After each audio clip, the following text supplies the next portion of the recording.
इस वक्त हम मौजूद है राजधानी जयपुर के सुभाष चौक थाना इलाके के अंदर, जहां हम आपको बता दें बाल भारती स्कूल के ठीक पीछे एक जर्जर हवेली थी जो 4 मंजिला बताई जा रही है।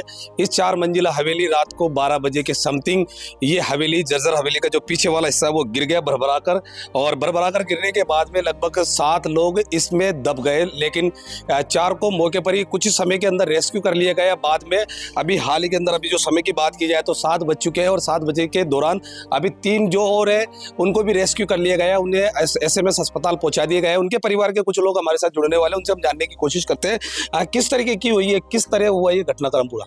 सर ये तो बरसात हो रहा था रात को, बरसात होने की वजह से ये मकान गिर गया है।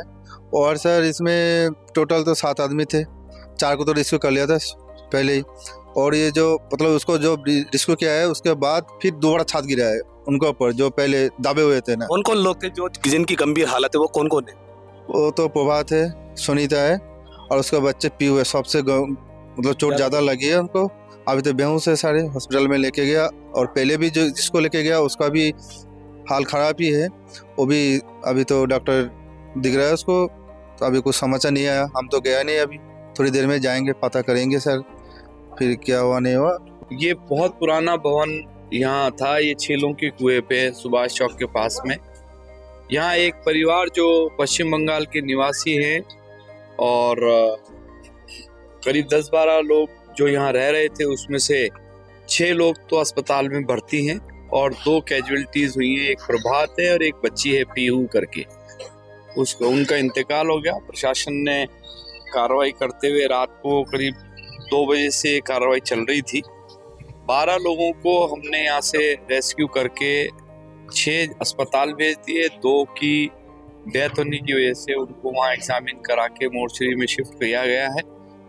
बाकी जो लोग इस मकान में रह रहे थे उनको अभी आर्जी तौर पे यहाँ के पार्षद कार्यालय में शिफ्ट कर दिया गया है।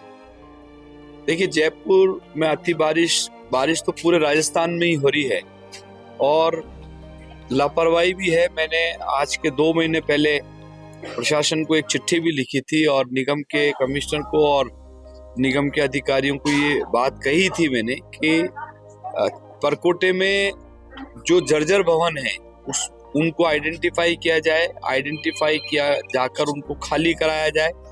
जो बहुत ज़्यादा सेंसिटिव बिल्डिंग है, जो बहुत ज़्यादा पुरानी बिल्डिंग है, जो गिरने की अवस्था में, उनके मैंने फोटो भी भेजे थे, कुछ फोटो भी भेजे, डिटेल भी दी है और प्रशासन ने कुछ खाली भी कराई है। कुछ लोगों को समझाइश करके मकान खाली भी कराए हैं। पिछले दिनों 3 मकान या 4 मकान सरकार ने डेमोलिश भी करे हैं नगर निगम द्वारा।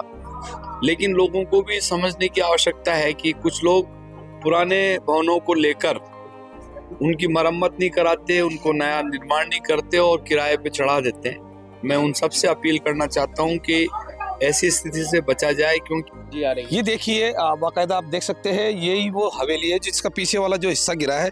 बाकायदा जी इसका जो पूरा हिस्सा है पीछे का, वो पूरी जर्जर जो हवेली थी उसका हिस्सा गिर चुका है।